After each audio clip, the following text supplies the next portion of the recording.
ሰላም እንደምትሰነበታችሁ እግዚአብሔር ይመስገን ደህና ነኝ። እንኳን ወደ ቻናሌ በሰላም መጣችሁ። ኢየሩሳሌም እባላለሁ። ለቻናሌ አዲስ የሆናችሁ ሰዎች ሰብስክራይብ በማድረግ የቻናሌ ቤተሰብ እንድትሆኑ በትህትና እጠይቃለሁ። ለቻናሌ ደግሞ አዲስ የሆናችሁ እንኳን በደህና መጣችሁ። ዛሬ እንደተለመደው አዲስ ርዕስ ይዘናል። ርዕሳችን የምናደርገው the purpose of money ወይም the meaning of money፣ በአጠቃላይ ስለ ገንዘብ ነው የምናወራው። ስለ ገንዘብ ትርጉም፣ ዓላማው ምን ላይ መዋል አለበት የሚለውን እንነጋገራለን ማለት ነው። እንደሚታወቀው ቻናሌ ብዙ የተለያዩ ርዕሶችን እናነሳና የምናየው ግን እንደ ክርስትና ነው እይታችን ማለት ነው። የቻናሌ ዲስክሪፕሽን ላይም እንደተጻፈው ላችሁ ማንበብ ትችላላችሁ። ነገሮች የምናየው እንደ ክርስትና ነው። ስፔሲፊክ ስናደርገው ደግሞ እንደ ኦርቶዶክስ ማለት ነው። ምክንያቱም እኔ የኦርቶዶክስ እምነት ተከታይ ነኝ። ነገሮች የምናየው በዛ መልኩ ይሆናል ማለት ነው። ዛሬም ስለ ገንዘብ ስናወራ እንደ ክርስትና እንዲሁም ደግሞ እንደ ኦርቶዶክስ ነው የምናየው። ያው ይሄንን እስከዛሬ ብዬ አላውቅም። ይሄንን ያልኩበት ምክንያት ትንሽ ዓለም ገንዘብ የሚያይበት መንገድና ክርስትና የምታይበት መንገድ በጣም አራምባና ቆንጆ ነው። ለዛ ይህንን መጀመሪያ መናገሬ በዛ ምክንያት ነው። ከዚህ በፊት ተናግሮ አላውቅም። እንግዲህ ስለ ገንዘብ እናወራለን ብለናል። ስለ ገንዘብ ማውራታችን አምላካችን መድኃኔዓለም ኢየሱስ ክርስቶስ በተደጋጋሚ ካስተማራቸው ርዕሶች መካከል በዚህ በመዋዕለ ሥጋዌ 3 ዓመት ከ3 ወር ባስተማረበት ጊዜ ማለት ነው በተደጋጋሚ ያስተማራቸው ርዕሶች ውስጥ ይመደባል። እንደውም ስለ ጾም፣ ስለ ጸሎት የመሳሰሉት ያን ያህል እንደውም አላስተማርም ትላላችሁ። ስለ ገንዘብ ያስተማረበትን መጠን ብዛት ስታዩ ሌሎችን እንደውም አላስተማርም እስክትሉ ድረስ ነው። በጣም በተደጋጋሚ በምሳሌም በቀጥታም በትምህርትም አስተምሯል አምላካችን ክርስቶስ ማለት ነው። ይሄንን ማድረጉ ለምንድን ነው ከተባለ ሶስት ምክንያት እንሰጣለን። አንደኛው አመለካከታችንን ለመለወጥ ነው። ምክንያቱም ዓለም ገንዘብ የሚያይበትና ጌታችን ያስተማረው ትምህርት በጣም ይለያያል። አምላካችን ስለ ገንዘብ ብቻ አይደለም። አሁን ለምሳሌ በዛ ጊዜ የነበሩ ፈሪሳውያን ጾምን የሚመለከቱበት መንገድና ጸሎትን የሚመለከቱበት መንገድና ጌታችን ያስተማረው መንገድ ይለያያል። እነሱ በአደባባይ ጸሎተኛ ለመባል በአደባባይ ሊጸልዩ ራሱ ይችላሉ። ጌታችን ግን በእልፍኝ ገብታችሁ በራችሁ ዘግታችሁ ለአባታችሁ ጸልዩ ነው ያለው። በአጠቃላይ አመለካከትን ነበር እየለወጠ ነው። የሰንበትን አመለካከት፣ ድህነትን የሚያዩበት መንገድ፣ እግዚአብሔርንም ራሱ የሚያዩበት መንገድ እየለወጠ ነበር እና ገንዘብንም የምናይበትን መንገድ ለመለወጥ ጌታችን ስለ ገንዘብ አስተምሯል። ምክንያቱም ቅድም እንዳልኳችሁ ዓለም የሚያይበት መንገድ እና ክርስትና የምታይበት መንገድ ገንዘብን ይለያያል። ሁለተኛው ልቦናችንን መቆጣጠር ስለሚችል ገንዘብ ልብ ውስጥ መንገስ ያለበት ወይም መኖር ያለበት አንድና አንድ ከተባለ እግዚአብሔር ብቻ ነው። ገንዘብ ግን እግዚአብሔርን አስወጥቶ እሱ መኖር ስለሚችል የመኖርም አቅም ስላለው አምላካችን ክርስቶስ በተደጋጋሚ አስተምሯል። መንግስተ ሰማያት ራሱ እንዳንገባ በር ከሚዘጉ ነገሮች መካከል ዋነኛው ገንዘብ ነው። እንደውም አምላካችን መድኃኔዓለም ክርስቶስ በገዳመ ቀራንጦስ 40 መዓልትና 40 ሌሊት ሲጾም ሲጸልይ አራስተ ኃጥእ ቢባሉ የኃጢአት ስሮች የሚባሉትን ነቅሎ ለመጣል ነው እንግዲህ እንደዛ ያደረገው እየጾመው እና እነኚህ አራስተ ኃጥእ ካልተሳሳቱ ስስት፣ ፍቅረ ነዋይና ትዕቢት ነው። የትኛውንም ኃጢአት ስሩን መፈለግ ወደ ታች ከሄድን ማለት ነው መንስኤው ምንድን ነው ከተባለ ወይ ስስት ይሆናል፣ ወይ ትዕቢት ይሆናል፣ ወይ ፍቅረ ነዋይ ይሆናል። እና ምንድነው የእግዚአብሔር መንግስት እንዳንገባ በር የሚዘጉ ነገሮች ስለሆኑ ልቦናችን ራሱ መቆጣጠር የሚችል ነገር ስለሆነ ነው ስለ ገንዘብ ያስተማሩ በተደጋጋሚ ማለት ነው። አምላካችን ክርስቶስ በምሳሌ አንድ ቃል ተናግሯል አለ። ግመል ምንድነው ባለጸጋ መንግስተ ሰማይ ከሚገባ ይልቅ ግመል በመርፌ ቀዳዳ ቢገባ ይቀላል ብሎ ተናግሯል። ይሄን ያህል ማለት ነው። እንደውም ለጸጋ መንግስተ ሰማያት መግባት ጭንቅ እንደሆነ ይናገራል። ስለዚህ አመለካከታችን እንዲለወጥ ልቦናችን ውስጥ ገብቶ መንገስ ስለሚችል ልብ ውስጥ መንገስ መኖር ያለበት አንድና አንድ እግዚአብሔር ብቻ ነው። እግዚአብሔር አስወጥቶ እሱ መንገስ ስለሚችል እንዲሁም ደግሞ መንግስተ ሰማያት እንዳንገባ በር ከሚዘጉ ነገሮች መካከል ትልቁና ዋነኛው ከተባለ ገንዘብ ነው እና ከአራስተ ኃጥእ ውስጥ ደግሞ የሚመደበው ገንዘብ መውደድ ነው እና አምላካችን በተደጋጋሚ ያስተምራል ማለት ነው። መናገራችን ጌታችን ስላስተማረ ነው። እንደሚታወቀው በተደጋጋሚ ሰው ልጅ እንደዚህ ይላል አንድ ላይ ስናወራ ምናምን ዋናው እኮ ገንዘብ አይደለም፣ ዋናው ጤና ነው፣ ህብረት ነው፣ አንድነት ነው፣ ፍቅር ምናምን ዋናው ገንዘብ አይደለም እንልና ምን ህይወታችን እንዳለ ስንመለከት ገንዘብ ስናሳድ ነው የምንኖረው አይደል? የትም ቦታ እንገናኝ ስለሱ ነው የምናወራው።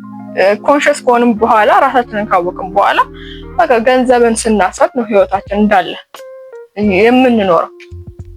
ያናል ቢግ ዲል አይደለም ብለን ማለት ነው። በዚህ ዘመን እንኳን ቢግ ዲል አይደለም ማንም እያለ አይደለም። በዚህ ዘመን ከየትኛውም ዘመን በላይ ፎከሳችን ገንዘብ ላይ ሆኗል። ከየትኛውም ዘመን በላይ እንዳጠቃላይ ህዝቡ እንዳለ ገንዘብ ላይ ማተኮር ጀምሯል። ማተኮሩ አይደለም ችግሩ፣ አመለካከቱ።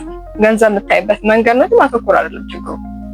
ገንዘብ እንደዚህ የተቆጣጠረን ምክንያት ምንድነው ከተባለ አሁን እንዳለው አመለካከታችን የምናይበት መንገድ ነው እንጂ ገንዘቡ ያው ዝም ብሎ ወረቀት እኮ ነው፣ ቱል ነው፣ የሆነ መሳሪያ ነገር ነው። አሁን ለምሳሌ ቢላ ሰው ልትወጋበት ትችላለህ፣ ሰው ልታጠፋበት ትችላለህ፣ ወይም ጥቅም ያለው ስራ ልትሰራበት ትችላለህ። ቢላው በቃ ቱል ነው፣ ዝም ብሎ ቁስ ነገር ነው። ገንዘብ እንደዛ ቁስ ነው፣ ግን የምታይበት መንገድ እና የምትጠቀምበት መንገድ ነው እንጂ ዝም ብሎ ቁስ ነው ማለት ነው። በተለይ ደግሞ በዚህ በ21ኛው ክፍለ ዘመን ነገሮችን እንዳለ የምንለካው በምንድነው ከተባለ በቁስ ነው። በቁስ ነው። በሚገርም ሁኔታ ምን ያህል እንደዘቀጥን የምታየው በዚህ ነው። ነገሮችን እንዳለ የምንለካው በቁስ ነው። አሁን ለምሳሌ አንድ ሰው መጥቶ ወይ ደሞዙን ቢነግር ወይ ባክግራውንድ ወይ ስራው እንደዚህ ቢነግር ቀጥታ የሆነ ሌብል ታስብ በምን አይነት መንገድ እንደምታነጋግረው ሰብኮንሺየስሊ የሆነ ሌብል ታስቀምጥና ከዛ ጎራ አታወጣውም። በቃ ከዛ ጎራ አታወጣውም። ልክ ምንድነው የእግዚአብሔር አርአያና ምሳሌ የተፈጠረ ሰውን ክቡር ሰው ነውና አክብሬም አናግረዋል ማለት ነውና ባክግራውንዱ እንደሰማ የሆነ ደሞዙ እንደሰማ የሆነ ስራው እንደሰማ ወይ ልብሱን እንዳየ የምታናግርበት መንገድ ቁጭ ታረጋለህ። ይሄ እኮ ያንን ሰው ስብዕናውን አይደለም ፊት ለፊት ያለውን ውጭ ያለውን ነገር ነው እንጂ ያንን ውስጥ ያለውን ስብዕና መመልከት ካቆምን ቆይተናል። ነገር እንዳለ በቁስ ነው የምንለካው እንዴ ቢያንድ ማተር ምንድነው ከቁስ በላይ ማሳብ አቁመናል። የሆነ ብር ካለው ምናምን አፍረ ልታናገረው፣ ብር ከሌለው ደግሞ ንቀህ ልታናገረው ማለት ነው እንጂ የእግዚአብሔር ፍጥረት ነውና ሰው ነውና ብለህ ማናገር ካቆምን ቆይተናል። ይሄንም አውቀንም ሳናቆም ልናደርገው እንችላለን። ህሊናችን ዋየር ከተደረገ እንደዛ በጣም ስለቆየ ቀጥታ የሆነ ሌቭል ላይ ቁጭ እናደርገውና አንድ ሰው በዛ መንገድ ነው የምናናግረው። ምንድነው በነገረን መሰረት ማለት በነገረን ማንነቱ መሰረት ቀጥታ የሆነ ቦታ ላይ ነው የምናስቀምጠው። ዝቅ ማድረግ ከፍ ማድረግ እንጂ እንደ ክቡር የሰው ልጅ ነው ብለን ማናገር ይሄን ያህል ገንዘብ ተቆጣጥሮናል። እንደውም የሆነ ቦታ ያነበብኩት ነገር ነበር። በጥንት ጊዜ በየመንገዱ ይወራ የነበረው በየስራ ቦታው፣ በየገበያው፣ በየትምህርት ቤቱ እንደዚህ የሚወራ የነበረው there was a time the sun was not የሚል ርዕስ ነበር። ማለት የአሪዎስ ክደት ማለት ነው። አሁን ግን በየመንገዱ፣ በየስራ ቦታው፣ በየትምህርት ቤቱ፣ በየገበያው፣ በየቦታው ማለት ነው የትም ቦታ ቁጭ ሳታስበው ርዕሱ ወደ ገንዘብ ተለውጧል። እንትና እንደዚህ ሸጠ፣ መሬት ገዛ፣ ፎቅ እንትና አለ፣ አሰራ፣ መኪና ገዛ፣ በዚህ ወጥቶ በዚህ ገብቶ እኛ በቃ ቁስ ላይ ነን። እንኳን የጥንቱ የአሪዎስ ዘመን ምናምን በአራተኛው መቶ ክፍለ ዘመን ያሉት እንተውና ማለት ነው በሀያቶቻችን ጊዜ ያን ያህል ገንዘብ እንደዚህ ተቆጣጥሯቸው አሉ። አሁን ግን ግልጽ ለማድረግ ስለ ገንዘብ ማውራታችን አይደለም ዋና ፖይንቱ ማለት ነው። የምናይበት መንገድ ነው እንጂ እንደፈለግን እናወራ። ግን የምናይበት መንገድ ትርጉሙ ገብቶን ነው፣ የገንዘብ ዓላማው ገብቶን ነው ወይ የምናወራው ነው እንጂ ማውራታችን አይደለም። ከዚህ በፊት እንደምናደርገው ጥቅስ እንመርጣለን። አንድ ቪዲዮን ጨምቀን አንድ ጥቅስ እናወጣለን። ያ ጥቅስ ምንድነው? Money is a very good servant but a bad master። ገንዘብ ጥሩ መልካም የሆነ አገልጋይ ነው፣ ግን መጥፎ ክፉ የሆነ አለቃ ካረከው ባሪያ ትሆንለታለህ ለሱ። ግን አገልጋይ ካረከው ትርጉም ያለው ህይወትም ትርጉም ያለው ነገር ትርጉም ያለው ህይወትም እየሰራ እየኖርክ ትሄዳለህ። ገንዘብን አለቃ ካረከው ምናልባት ያው ብዙ ገንዘብ አካውንት ውስጥ ሊኖር ይችላል። ብዙ ገንዘብ አካውንት ውስጥ በሚሊዮን የሚቆጠር ብር ሊኖር ይችላል። በዛው ልክ ደግሞ ብዙ ጸጸቶች፣ ብዙ ቁጭቶች በህይወት ይኖራሉ።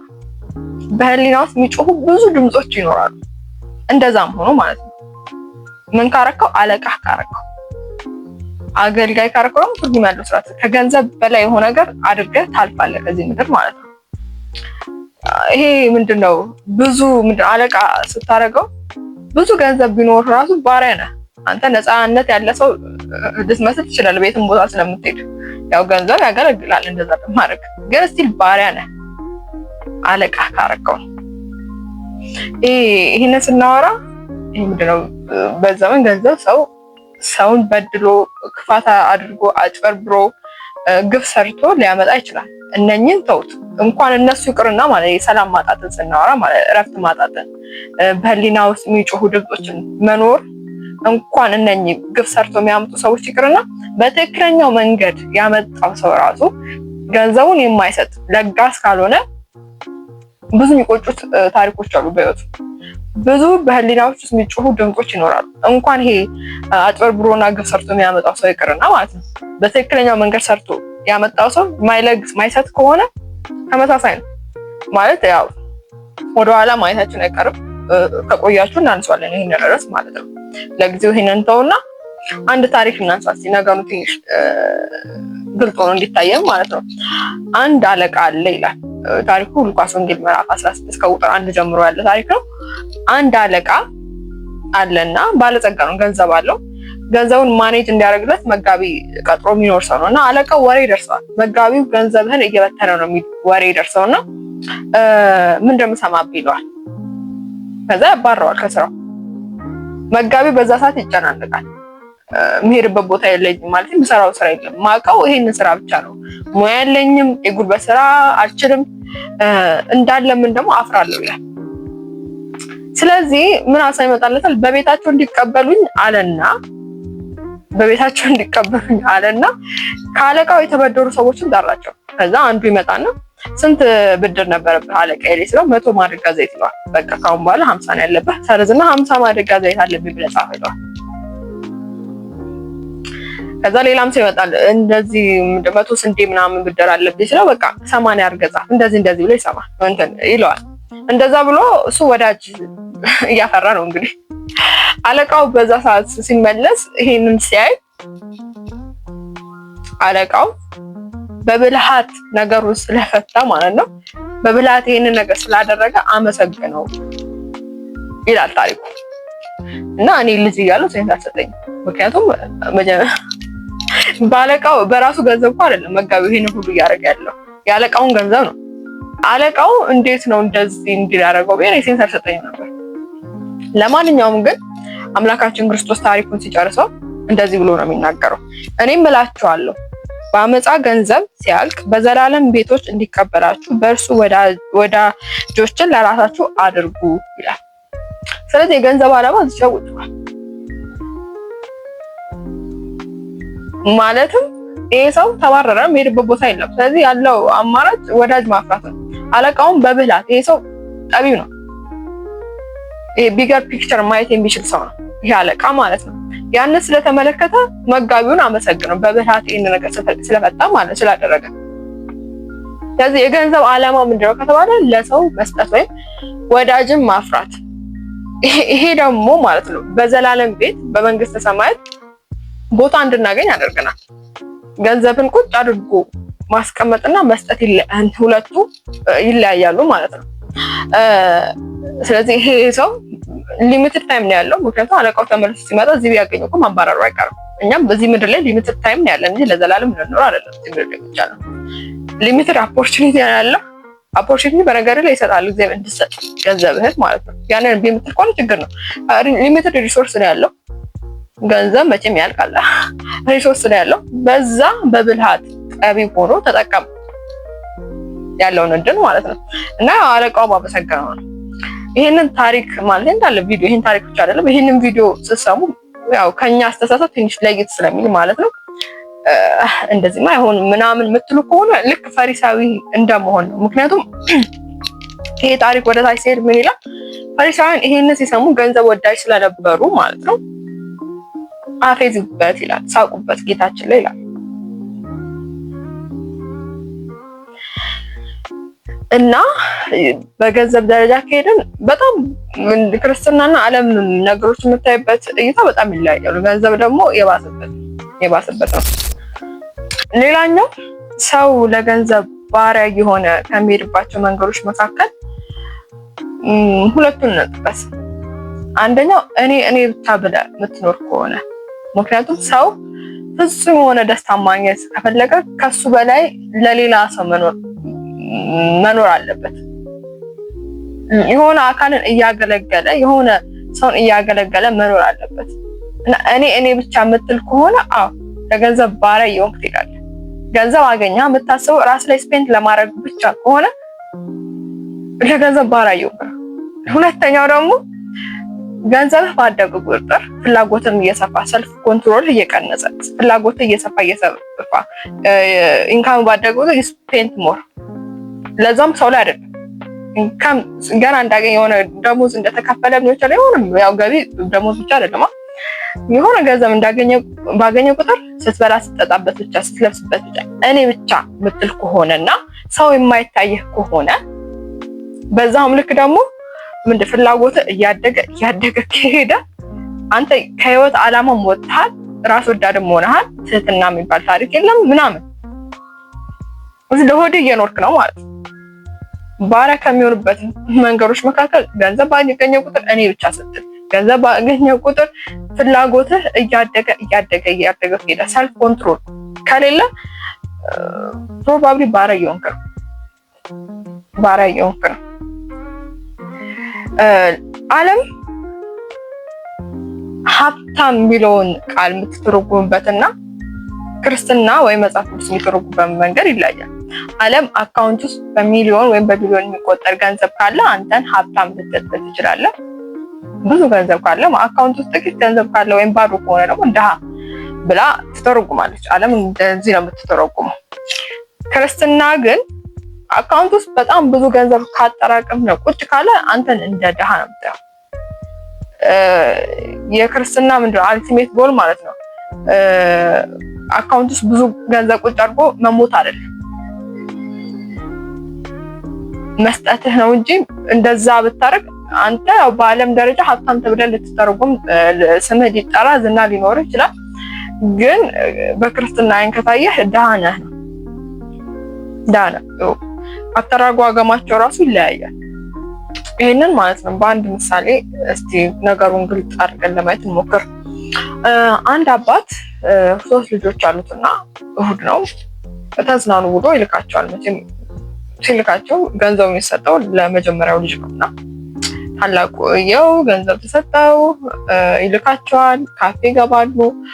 አስተናጋጅ ይመጣል። አስተናጋጅ ከመጣ በኋላ ታላቅየው የሚፈልገው እንዳለ ይናገራል። መጠጡን፣ ምግቡ እንዳለ ተናገረ። አስተናጋጁ ሄዳል እና ምግቡ ደረሰ፣ መጣ። ልጁ ለብቻውን አድርጎ በላ። ወደ ቤታቸው ተመለሱ እና አባትየው እንዴት ነበር ምን አይነት ጊዜ አሳልፋችሁ ምናምን ሲላቸው ልጆቹ እኛ ምንም አልበላንም፣ ታላቃችን ነበር የጨረሰው ብለው ነገሩት። አባትየው በዛ ሰዓት መቼም በልጁ ይደሰታል ወይስ ያዝናል? ያዝናል። ኦቤስ ነው። ገንዘብም እንደዛ ነው ማለት ያኔ ነው የምትለው ገንዘብ ማለት ያንተ አይደለም ሲጀምር። ለጊዜው እግዚአብሔር ለአንተ ሰጠ። የሰጠህ ለምንድን ነው? ለወንድምህ እንድትሰጥ ነው።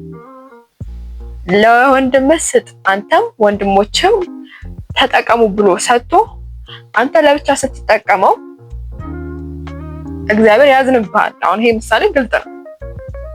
እግዚአብሔር ሲሰጥ ገንዘብ ማለት ነው ለብቻ እንድትጠቀመው አይደለም። አካውንት ውስጥ ቁጭ አድርገህ እንድትሞት አይደለም፣ ወይም ባለ ሀብት ምናምን እንድትባል አይደለም። እንድትሰጥ የሚሰጥህ መቼም ብዙ አይነት ጸጋ አለ። ትዕግስት፣ ቸርነት፣ ማስተማር፣ የትንቢት እንደዚህ የሀብትም ጸጋ አለ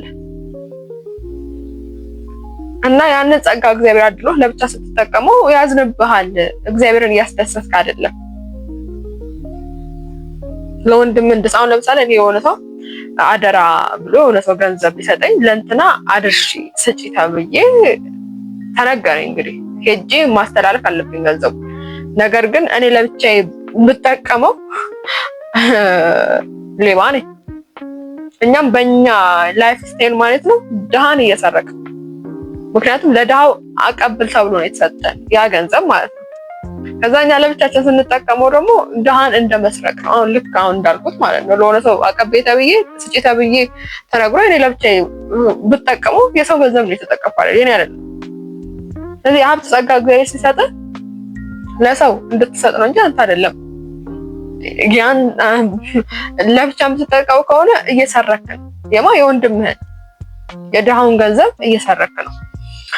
እና በዓለም ደረጃ ሀብታም የሚባለው አካውንት ውስጥ ብዙ ገንዘብ ሰው ሲኖረው ሀብታም ሊባል ይችላል። ግን በክርስትና ካየነው አንተ ድሃ ነህ ማሰጠው ከሆነ ለሰው ማሰጥ ከሆነ ለተቸገረ ማሰጥ ከሆነ ለቅዱስ ዓላማ ማታውለው ከሆነ ትርፍ ለማታገኝበት ነገር የማትሰጠው ከሆነ አንተ ድሃ ነህ፣ እየሰረክም ነው። ስለ አስራት እስቲ እናውራ። አስራት እንደሚታወቀው በብሉይ ኪዳን እግዚአብሔር ያዘዘው ትእዛዝ ነው።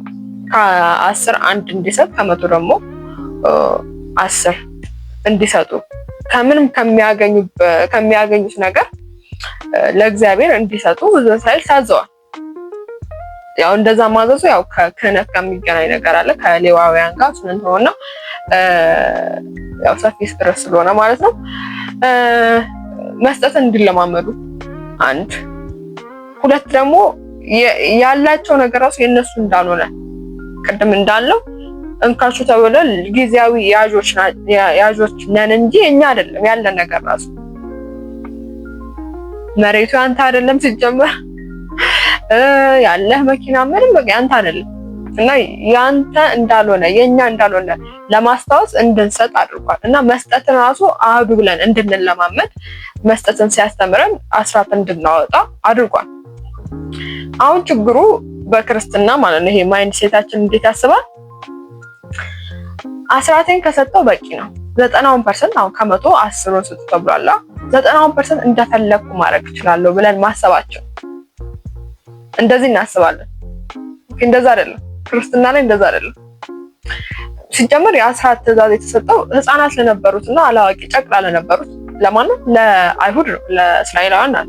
እና የእስራኤል እንዳለ ለአይሁድ የተሰጠው ትእዛዝ ስንመለከት እኮ እንደ አቅማቸውን የተሰጣቸው። ለምሳሌ ምስጢረ ሥላሴ በገሃድ እንደዚህ እንትን አልተባለም። ለምን? አእምሯቸው ያንን አይችልም። በተደጋጋሚ ጣዖት ያመልኩ ስለነበር ሶስት አምላክ ብሎ እንዳያመልኩ እግዚአብሔር አልገለጠላቸውም። እንደዚህ በገሃድ አልገለጠም። ስለ ቅድስት ሥላሴ ማለት ነው። ስለ መላእክት ራሱ ሙሴን ላምልክ ያሉ ሰዎች እነሱ መላእክት እንደዚህ በገሃድ እንደዚህ ቢገለጥ ምናምን ስለነሱ ማንነት ረቂቃን ክቡር ታላቅ ፍጥረት ስለሆነ በቃ እናምልክ ማለታቸው አይቀርም። ትእዛዛቱን ራሱ አይን ላይን ጥርስ ለጥርስ ነው። በአዲስ ኪዳንስ ግራን ለሚወጣ ቀኝ ስጥ ነው። ምንድነው? አትግደል ነው የብሉይ ኪዳኑ። የአዲስ ኪዳኑ ደግሞ ወንድሙን ጨርቃም ብሎ የተሳደበ ነው። ስታስቡት እንትን አስራት መዛው ቁጭ ምን ይመስላችኋል? አይልም፣ ያርጋል። እኛ እኮ ከፍ እንላለን። በአዲስ ኪዳን ምንድነው ከተባለ አልቲሜት ጎሉ የክርስትና ፍጹም መሆን ከፈለክ ጌታችን ያለው ያለህን እንዳለስ። የአዲስ ኪዳኑ እንደዚህ ነው። እንዳደረጉት ሰዎች እኔ ራሱ ስሰማው ደንግጫለሁ። ኤኒዌይ የአዲስ ኪዳኑ ሁሉንም መስጠት ይሄንን አድርጉ እያልኩም አይደለም። ያደረጉ ግን ብዙ ቅዱሳን አሉ። ለምሳሌ ሴንት አንቶኒ እንትን በአማርኛ እንጦስ መሰለኝ በአማርኛ እሱ ይሄንን ቃል ሰምቶ ጌታችን ያስተማረው ማለት ነው ያለው እንዳለ ሰጥቶ ወደ ምንድነው ገዳም ማለት ወደ በረሃ ነበር ሄደው። እህትም ነበረችው። እህቱን እንደዚህ ለሚያሳድጉ ሴቶች እንደዚህ አስቀምጦ ሄዷል። ስለዚህ ያደረጉ ሰዎች አሉ። ግን እኛ ቤዛችን ምን መሆን አለበት? አስራት። እኛ እኮ ችግራችን አስራት ራሱ አናወጣም። ጌታችን ከፈሪሳውያን ጽድቃችሁ ከፈሪሳውያን ጽድቅ ካልበለጠ መንግስተ ሰማያትን አትወርሱም ብሏል። እኛ ፈሪሳውያን እኮ እንክት አድርገው አስራታቸው የሚያወጡት ከፈሪሳውያን አንሰናል ማለት ነው። አስራት ራሱ ማናወጣ ከሆነ ለክርስትና የኛ ከፍ ይላል። በተደጋጋሚ ጌታችን ካየን ማለት ነው ያላችሁ እንዳለ ስጡ ሲል ነው የምታገኙት። የመበለቲቷን ሴት ሲያመሰግና 2 ዲናር የነበራትን ያላትን በሙሉ ስትሰጥ እዛች ጋር ከትርፋቸው ይሰጡ የነበሩ ባለሀብቶችን አላመሰገንም። ያመሰግነው ያቺ ሴት ነው ያላትን ሁሉ የሰጠችው ማለት ነው። ማቴዎስን ማየት እንችላለን። አንድ ህግ አዋቂ መጥቶ ለጻድቅ ዘንድ ምን ላድርግ ብሎ ትእዛዛትን ፈጽም ስንፈጽም ያለው ሰው ያለህ እንዳለ ስጥ። በአጠቃላይ ጌታችን በተደጋጋሚ ያላቸውን የሰጡ ሰዎች ሲያመሰግን ታገኛላችሁ። ስለዚህ የክርስትና አልቲሜት ጎሉ ሁሉንም መስጠት ነው። ያንን ያደረጉ ብዙ ቅዱሳን አሉ። እኛ አሁን እነሱ ያንን እናድርግ አይደለም እያልኩ ያለሁት፣ ግን ቢያንስ ቤዙን ራሱ አናደርገው እንኳን እዛ ላይ ልንደርስ አስራት ራሱ አናወጣም። ይሄ ደግሞ ማንነታችን ከምን እንድናሰርው ነው? ከፈሪሳዊ ራሱ እንድናሰርው ነው። አስራት ማናወጣ ከሆነ ማለት ነው። አሁን ቤዙን አስራት እናደርግና ከ10 1 መስጠት ወይም ከ110 መስጠት ማለት ነው። ከዛ ቀስ በቀስ ታሳድገዋለህ። ያው ክርስትና ሂደት ስለሆነ ማለት ነው። ቀስ በቀስ ታሳድገዋለህ እንጂ የክርስትና አስራት ላይ ብቻ ስታኮን የምትቀርበት አይደለም። እኛ ደግሞ ይባስ ብሎ አስተሳሰባችን አስራት ሲሰጥ 10ን ለእግዚአብሔር ሰጠዋ 90ን እንደፈለኩ አረጋለሁ የሚል አስተሳሰብም አለ። ይሄም ስህተት ነው። እግዚአብሔር መድኃኔዓለም ክርስቶስ አሁን ወደ መበለቲቷ ታሪክ እንመለስና የት እንደምናውል ማየት ይፈልጋል። ማለት መበለቲቷ 2 መስጠቷን ያየው ሩቅ ነው አይደለም፣ ቅርብ ነው። ሁሉንም የሚሰጡትን እየተመለከተ ነበር። ገንዘባችን የት እንደምናውለው ያያለው። ያም ደግሞ ምን እንደሚገልጽ ታውቃላችሁ? የልብህን ማንነት ያሳያል። ማለት ገንዘብህን የምታውልበት ቦታ የልብህን ማንነት ግልጽ ሆኖ እንዲታይ ያደርጋል። አሁን ለምሳሌ ሁሌ ብራንድ የሆነ ልብስ መልበስ ደስ የሚለው ወይ ለልብስ የሚጨነቅ ሰው ከሆነ ገንዘብ ባገኘ ቁጥር ምን ላይ ነው ኢንቨስት? ገንዘብ ምንድነው? ልብስ ላይ ነው። ሁሌ አሪፍ ምግብ፣ አሪፍ ሆቴል፣ አሪፍ ቦታ ምን መገኘት ፈልግ ሰው ገንዘብ የሚያባክነው እዛ ነው። በክለብ ምናምን ጭፈራ የሚወድ ሰው ገንዘብ የሚያባክነው እዛ ላይ ነው። መጠጥ የሚወድ ሰው ከሆነ በቃ ከስራ ወጣ መጠጥ ላይ ነው። ስለዚህ ገንዘብ የምታባክንበት ቦታ ማለት ነው ያንተን ማንነት ግልጽ ሆኖ እንዲታይ ያደርጋል። አሁን for the sake of our video አስራት እንደምናወጣ አድርገን እናወራ። 90% ማንነት እንደምታውል እኔ አልነግርም። እንግዲህ አሁን እንዳልኩት ማንነትን የሚገልጽ ነገር ነው የምታውልበት ቦታ ብያለሁ። ሁሌ አይፎን በወጣ ቁጥር አዲስ የሆነው እንትን ቨርዥን ማለት ነው ያለው ሰው ነው መባል ከፈለክ ገንዘብ ያንን ለማድረግ ይረዳሃል።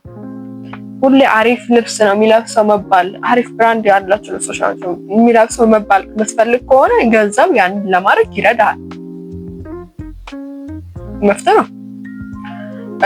ሁሌ አሪፍ ቦታ ነው የሚገኘው፣ አሪፍ ቦታ ነው የሚመገበው ምናምን መባል የምትፈልግ ከሆነ ገንዘብ ያንን ለማድረግ ይረዳሃል።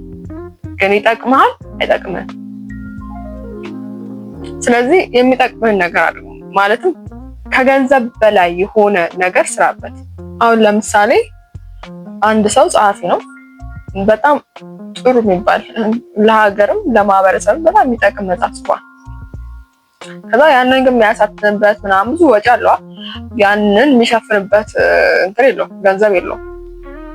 የሀብት ጸጋ ያለው ደግሞ ሰው ያለምንም ትርፍ ማለት ነው ቢሰጠው እና ሙሉን ከቨር ቢያደርግለት ትልቅ ውለታ ነው ያለው። በተለይ ያ መጽሐፍ በጣም የሚጠቅም ከሆነ ትልቅ ውለታ ነው ያለው። ስለዚህ ከገንዘብ በላይ ላለው ነገር ትርጉም ለሚሰጥ ነገር አድርግ። ቅድም እንዳለው ገንዘብን የምታውልበት ቦታ አንተ ልብ ውስጥ ባሉ የምታደርገውን ነገር ፍንትው አድርጎ ነው የሚያሳይ። ማንነትን ነው፣ ካራክተርን ነው እየገለጸ የሚመጣው። በማን ነገር ስታወራ የጊዜያዊ የሆነ ኩራት ጉራ ምናምን ልታገኝበት ትችላለህ፣ ግን የሆነ ዘለቄታዊ ጥቅም ምናምን ይሰጣል አይሰጥም? እንደዚህ ደግሞ የሆነ ውሸት አለ። ዓለም በተለይ ማስታወቂያ ማለት ነው የሚዋሸ ነገር አለ። ምንድነው ኳንቲቲ ከፍ ባለ ቁጥር የህይወት ኳሊቲ ይለወጣል የሚል አይነት ነገር ማለት ነው። የህይወት ስታንዳርድ ምንድነው ህይወት ከፍ ባለ ቁጥር የምትኖርበት ቦታ ምናምን ከፍ ባለ ቁጥር የህይወት ኳሊቲ ራሱ ይለወጣል። ለምሳሌ ባለትዳር ያላቸው ሰዎች ባልና ሚስት ማለት ነው በጣም ይጣላሉ ምናምን፣ ግን ቤት ስለለወጡ ያ ነገር አይፈታም። የሆነ አዲስ ቤት ስለገዙ ከነበራቸው ከፍ ያለ ቤት ማለት ስለገዙ ትዳራቸው ላይ ያለው ችግር አይፈታም። የሆነ ቤተር ካር ስላለ ቤተር ላይፍ ታገኛለህ ማለት አይደለም። ከልጆቹ ጋር የሚጣላ አባት ቢሆን አዲስ መኪና ስለገዛ ከልጆቹ ጋር ያለው ምንድነው ንትርክና ጭቅጭቅ ይፈታል ማለት አይደለም። ይሄ ማስታወቂያ ማለት ነው። ማስታወቂያ ሲሰራ የሆነ ነገር ሲገዙ ቤተር ላይፍ ታገኛላችሁ አይነት ነገር ነው። እና ዓለም የምትነግረን ይሄ ውሸትም ማለት ስልክ ስለለወጥ የህይወት ችግር አይፈታም። ለጉራ ልትጎርርበት ይችላል አይፎን ይዣለሁ ምናምን ማለት ነው። ስለዚህ ገንዘብን ስታወል ከገንዘብ በላይ ትርጉም ለሚሰጥ ነገር አድርገው። እንደዚህ የሚባል አባባል አለ።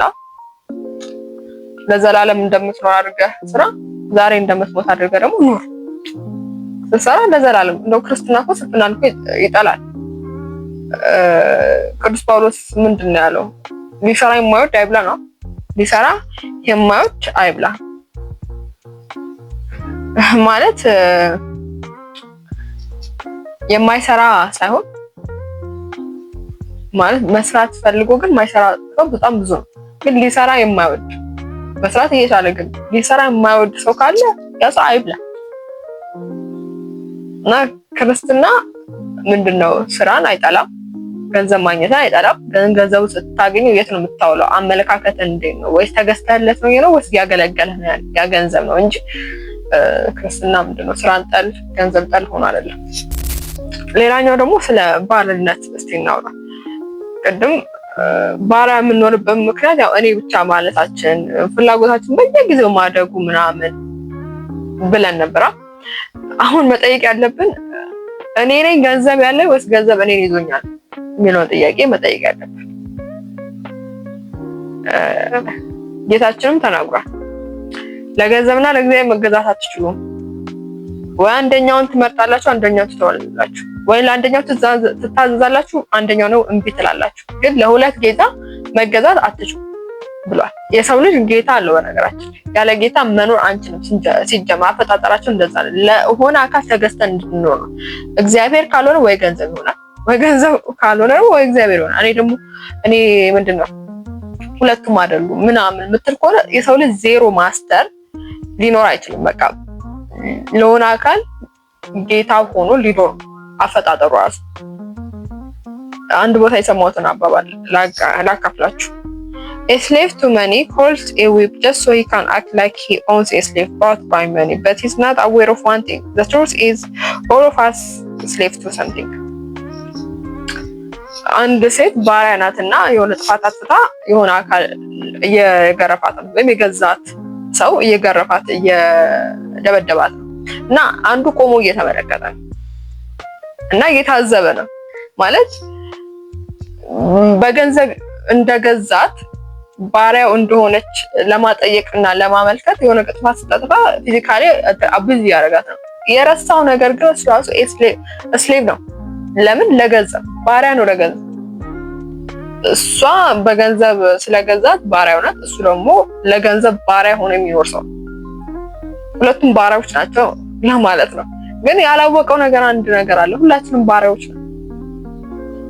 ገንዘብ አይገዛኝም የምትል ከሆነ ዝሙት ወይ ለስት እየገዛ ነው። እሱም አይገዛኝም የምትል ከሆነ ደግሞ መጠጥ እየገዛህ ነው፣ ወይ ፓወር፣ ስልጣን፣ ፖዚሽን፣ ስምህ እየገዛ ነው፣ ወይ ሴት ትገዛ። በቃ ማይገዛን ነገር የለም። ሆድህ እየገዛ ፍላጎትህ እየገዛ ለራሳችን ጣዖት ሆነን የምንኖር ሰዎች አሉ። እና የሰው ልጅ ዜሮ ማስተር አይኖርም። ለሆነ አካል ተገዝተን እንድትኖር ነው የምትፈልገው። እኛ ደግሞ መገዛት ስንፈጠር መገዛት ያለብን ለእግዚአብሔር ነው። ሌላ ነገር የሚገዛን ከሆነ ሰላማችንን እናጣ። ሰላማችንን አተን የምንኖር ሰዎች ነው የምንኖረው። እና ለዚህ ነው ጌታችን ለገንዘብና ለእግዚአብሔር አትገዙ። ወይ አንዱን እሺ ትላላችሁ፣ ወይ አንዱን እምቢ ትላላችሁ። ወይ ወደ አንዱ ትጠጋላችሁ ወይ አንዱን ትሻሻላችሁ እንጂ ለሁለቱም አትገዙ። ሁለት ጌታ አይኖርህም ነው። ሁለቱም አይገዙኝ የምትል ከሆነ ደግሞ ሌላ ነገር እየገዛ ነው፣ አይታወቅም። ወይ ሆድህ እየገዛ ነው። ይሄንን ደግሞ እርግጠኛ ሆኜ ልንገራችሁ፣ ሆዳችን እንዲገዛን አንፈልግም። ወይም ሰልፍ ኮንትሮል የሌለው ሰው ሆነ መኖር አንፈልግም። ቅዱስ ጳውሎስ በመልእክቱ ያለው ነገር አለ። የመንፈስ ፍሬ ግን ፍቅር፣ ደስታ፣ ሰላም፣ ትዕግስት፣ ቸርነት፣ በጎነት፣ እምነት፣ የዋሃት፣ ራስን መግዛት ነው ይላል። ራስን መግዛት ከሌለ ለሆድ የምትኖር ከሆነ ለሆድ ባሪያ ሆነ የምትኖር ከሆነ ፍቅር፣ ቸርነት፣ የዋሃት፣ ትዕግስት የሚባሉ ነገሮች ካንተ እየራቁ ነው። ራሱ ለሆዱ የሚኖር ሰው እኔ ብቻ ብሎ የሚኖር ሰው እኔ ብቻ የሚኖር ሰው ደግሞ ያው ገንዘብ ቢያገኝም ራሱ ላይ ነው የሚያፈሰው። ስለዚህ ለገንዘብ ባሪያ ሆኖ ነው የሚኖረው። ያው ሁሉም እያያዛሉ በነገራችን ይሄ ከእግዚአብሔር ውጪ ባሪያ ለምትሆንላቸው ነገሮች ሁሉም ነገር እያያዛሉ። አንዱ አንዱን ይዞ ጎትቶ የሚያመጣ ነገር። ስለዚህ የሰው ልጅ ለሆነ አካል ተገዝቶ ነው መኖር ይፈልገው እና መገዛት ያለብን ለማን ነው? ለእግዚአብሔር። ማንገዛ ከሆነ ያው የመንፈስ ፍሬ የተባሉት ነገሮች ከኛ እየራቁ ይሄዳሉ ነው። አሁን መፍትሄው ምንድን ነው? መፍትሄው የኪስህ ጌታ እግዚአብሔርን አድርግ። የኪስህ ጌታ ከዚህ ከገንዘብ ባርነት ለመውጣት ወይም አመለካከታችንን ለማስተካከል ከፈለግን የኪሳችን ጌታ መሆን ያለበት እግዚአብሔርና እግዚአብሔር ብቻ ነው። ዓለም ገንዘብ ስታገኝ እንደዚህ አድርግ ነው የምትለው። ራስ ላይ ኢንቨስት አድርግ፣ ራስ ላይ እንትን አድርግ፣ ከዛ ሴቭ አድርግ፣ አስቀምጥ፣ ቆጥብ ምናምን፣ ከዛ በመጨረሻ ደግሞ ለሰው ምናምን እንደዚህ ማለት ስጥ። ቅድም ባለው ማለት በክርስትና የክርስትና አልቲሜት ጎል እንደዚህ አይደለም መስጠት ነው ብለናል። በዛ አስተያየት ከሄድን ይሄ አይሰራም። እንደዚህም ደግሞ እየኖርን ያለው በዚህኛው መንገድ ነው። ራስ ላይ መጠቀም፣ ከዛ ሴቭ ማድረግ፣ ከዛ ደግሞ ለሰው እንደዚህ መስጠት። በዚህ መንገድ ሄደን እኮ ምንም ሰላማችንን አጥተናል። ግን ትክክለኛው መንገድ እንዴት ነው ከተባለ እንደ ክርስትና ካየነው ማለት ነው መጀመሪያ ስጥ፣ ከዛ ሴቭ አድርግ፣ ከዛ ራስ ላይ አንተ መጨረሻ ላይ የምትመጣው ነው የምትመጣው። ቅድም ያነሳነውን ነገር አሁን እስኪ እናምጣው ወደ መጨረሻ አካባቢ እናነሳዋለን ያለው ማለት ነው። እንኳን ይሄ አጭበርብሮ የሚያመጣው በግፍ ያመጣው ገንዘብ ይቅርና በግፍ ሳያመጣ ራሱ ማይሰጥ ከሆነ ሰላሙን ያጣል ብያለሁ። ለምን ያልኩት ምክንያት ያው እኛ በእግዚአብሔር አምሳልና አርአያ የተፈጠር ፍጥረቶች ነን። እግዚአብሔርን አለመምሰል ማለት በትክክል ፋንክሽን አለማድረግ ነው። እንደተፈጠርንበት ዓላማ አለመኖር ነው። እግዚአብሔር አለመምሰል ይጎዳል። እኛም ኑሯችን እኮ እሱን ወደ መምሰል ወደ ማደግ ነው የክርስትና ህይወት ጉዞ ራሱ እና እግዚአብሔርን አለመምሰል ይጎዳናል። አምላካችን ደግሞ እግዚአብሔር ምንድነው? ሰጪ ነው። ይሄን የምናየው ነገር እንዳለ የምንጠቀመው ነገር እንዳለ ከማን የተቀበልነው ነው? ከእግዚአብሔር የተቀበልነው ነው እንጂ እኛ አይደለም። እና አለመስጠት ይጎዳናል። ነፍሳችንን እየሰረቅን ነው። እንኳን ቅድም እንዳልነው አለመስጠት ያን ምንድነው የሌላን ሰው ንብረት እንደመስረቅ ገንዘብ እንደመስረቅ ነው ብለን ተነጋገረን አይደል? የኛ አይደለም። እንኳን እሱ ይቀርና ነፍሳችን ራሱ እናስጨንቃታለን። የሆነ ችግር ተፈጥሮ ሳትረዳ ስትቀር እየቻልክ ማለት ነው። ሳትረዳ ስትቀር ነፍስ ትጨነቃለች። አንድ እግዚአብሔርን የምንመስልበት ነገር ስለሆነ መስጠት ይኖርብናል። ሌላ አገልግሎት ነው። ያው አንድ ሰው የመስበክ ጸጋ ቢኖረው ያንን ጸጋ ሳያተርፍበት ሲቀር እግዚአብሔርን እንደሚያሳዝን ያው በገብርኄር ታሪክ ማግኘት እንችላለን። ጸጋ ነው ስብከት ራሱ። ገንዘብም ጸጋ ነው ማለት የሀብት ጸጋ ከተሰጠ መስጠት ይኖርብሃል። ካልሰጠ እያተረፍክ አይደለም፣ አገልግሎትን እያገለገልክ አይደለም። አገልግሎት ምንድን ደግሞ ያው እግዚአብሔርን ክርስቶስ ኢየሱስን የምንመስልበት መንገድ ነው። እንደውም የሆነ ሰዓት ሐዋርያቱ ከኛ መካከል ማን ነው ታላቅ ምናምን ብለው እንትን ሲሉ የመለሰላቸው መልስ ምንድን ነው? ከእናንተ መካከል ታላቅ መሆንን የሚወድ ቢኖር ምንድን ነው? ራሱን ዝቅ ያደርግ አገልጋይ ሆነ የሁሉ በታችሁም ብሎ የተናገረው። ስለዚህ አምላካችን ክርስቶስ በዚህ ምድር ላይ ሲመላለስ አገልግሎት ፈጽሞ ነው የሄደው። አገልግሎቱ ደግሞ የፍቅር አገልግሎት ነበር እና እኛም የሀብት ጸጋ ካለ ያንን ማገልገል ይኖርብሃል ማለት ነው። በተሰጠ አገልግሎት እንድትሰጥ ነው። ያም አገልግሎት ነው።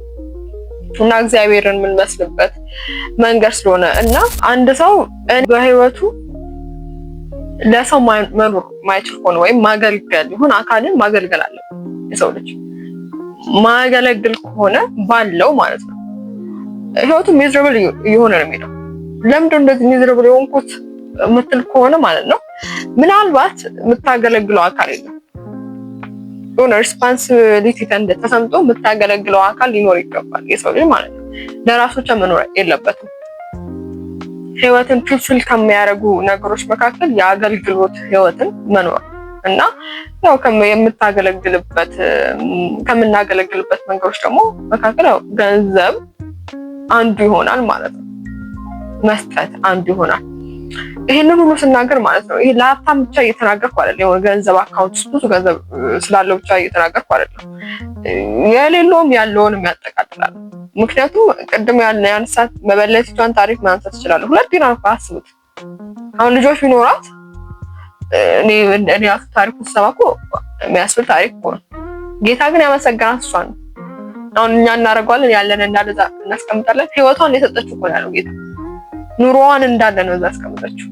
ስለዚህ ይሄ ሀብታምና ድሃ የሚባል ይሄ ገንዘብ ብዙ መኖርና አለመኖር አይደለም። እንደውም እኮ ጌታችን የሚያስተምረው ብዙ ጊዜ ካየን ለድሃ ህዝብ ነው። ስለ ገንዘብ ሲያስተምር ድሃው የሚሰማው እና ይሄ ገንዘብ ማለስና እንትን ማለት ነው አስተሳሰቡ ነው ዋና ፖይንቱ አሁን ማንሳት የፈለግነው። እና ዓለም ምንድን ራስ ላይ እንትን አርክ አፍስ ኑርበት ከዛ ሴቭ አርክ ከዛ ለሆነ አካል ስጥ። ክርስትና ግን ይገለብጠዋል ጉዳዩን። ስጥ መጀመሪያ እግዚአብሔርን በገንዘብ ማምለክ ራሱ ማረጋገጫው እግዚአብሔርና ሰው ማስቀደም ነው ካንተ በፊት ማለት ነው በገንዘብ። ስለዚህ መጀመሪያ ስጥ ከዛ ሴቭ አርክ ከዛ ኑር። አትኑርበት እየተባላችሁ ኑር። ይሄ ሁሉ ስንናገር ቅድም እንዳልነው ስራ አያስፈልግም ማለት አይደለም። የገንዘብ አመለካከታችን ነው የገንዘብ ፍቅር ልቦናችን መስፈን የለበትም ለማለት ነው ብለናል። የጳውሎስን መልእክት የቅዱስ ጳውሎስን መልእክት እናንሳ እዚህ ጋር ገንዘብን መውደድ የክፋት ሁሉ ስር ነውና አንዳንዶች ይህንን ሲመኙ ከሃይማኖት ተሳስተው በብዙ ስቃይ ራሳቸውን ወጉ እያለ ቅዱስ ጳውሎስ በጢሞቴዎስ መልእክቱ ይናገራል። አሁን ቅዱስ ጳውሎስ እያለ ያለው ገንዘብ የክፋት ሁሉ ስር ነው እያለ አይደለም። ምክንያቱም በትክክል ከተገለገልከው ጥሩ አገልጋይ ነው የሚሆነው። ገንዘብ መውደድ ለገንዘብ ባሪያ መሆን ግን ሰውን ከሃይማኖት ራሱ ያስወጣል። ከመንግስተ ሰማያት እንዳትገባ በር ይዘጋብሃል። ሰው እኮ ለገንዘብ ብሎ ብዙ ነገር ያደርጋል። ለገንዘብ ብሎ ብዙ ነገር ሲያደርግ ሰውን አለመውደድ ወይም ሰው ላይ ግፍ መስራት የመሳሰሉ ነገር ሲመጡ ማለት ነው እኔ ብቻ ስትል ነው ስግብግብ ስትሆን ያኔ ባሪያ ሆነሃል። ምክንያቱም በልቦናስ ወንድምን አትወድም ሰው ላይ በደል ስትፈጽም ለገንዘብ ብለህ ማለት ነው። እኔ ማለትን አስፈልጣል። አዘኔታ በልቦና ውስጥ እየታየ አይደለም። ስለዚህ ባሪያ ሆነሃል። ስለዚህ ቅዱስ ጳውሎስም የገንዘብ ፍቅር ገንዘብ መውደድ ሰውን ብዙዎቹን ወቅቷል ከሃይማኖቱ አስወጥቷል እያለ ይናገራል።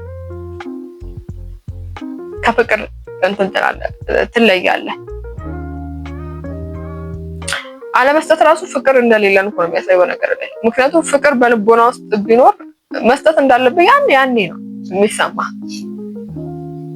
አለመስጠት ራሱ ፍቅር በልቦናችን ውስጥ እንደሌለ ያመለክታል ማለት ነው። በአንድ ጥቅስ እንጨርስ ቪዲዮውን። የቅዱስ ጳውሎስ መልእክት ነው። እግዚአብሔር በደስታ የሚሰጠውን ይወዳልና እያንዳንዱ በልቡ እንዳሰበ ይስጥ፣ በሐዘን ወይም በግድ አይደለም እያለ ይናገራል። ቅዱስ ጳውሎስ በተደጋጋሚ የሚሰጡ ሰዎችን ሲያመሰግን ታገኛላችሁ። በተለይ እርግጠኛ አይደለም ግን ለፊልጵስዩስ ሰዎች ምስጋናን አቀርቦላቸዋል። በአገልግሎቱ ብዙ ጊዜ ስለረዱት የመስጠት ቀመር ራሱ የገባቸው እንደሆኑ ሲናገር ትመለከታላችሁ። እና እዚህ ጋር እያለ ያለው ሲሰጥ ማለት ነው አንድ ሰው በደስታ ይስጥ እንጂ በግዴታ በሐዘን መሆን የለበትም። መስጠት አለብን ብለን እስካሁን አወራና ስንሰጥ ግን ከፍቅር የተነሳ ከሐዘኔታ የተነሳ በደስታ ከመልካምነት የተነሳ እንጂ በግዴታ መሆን የለበትም። ያው ቅድም እንዳለው መስጠትም አገልግሎት ነው ብለናል። ጌታችን ደግሞ በዚህ ምድር ሲያስተምር እረኞች እንደሌላቸው በጎች እየተመለከተ ሲያስተምራሱ በሐዘኔታ ነው የሚያስተምር የነበረው። ሲፈውስ ራሱ ድውያንን አዘነለት። የፍቅር አገልግሎት ነበር እና መስጠትም በግዴታ ምናምን ሳይሆን በደስታ በፍቅር ከሐዘኔታ ከልብ ከመነጨ መሆን አለበት እያለ ቅዱስ ጳውሎስ በመልእክቱ ይነግረናል ማለት ነው። በዛሬ ርዕሳችን ስለ ገንዘብ ዓላማ፣ ስለ ገንዘብ ትርጉም ምን ላይ መዋል እንዳለበት እንዲሁም ደግሞ እንዴት መመልከት እንዳለብን ተነጋገርን።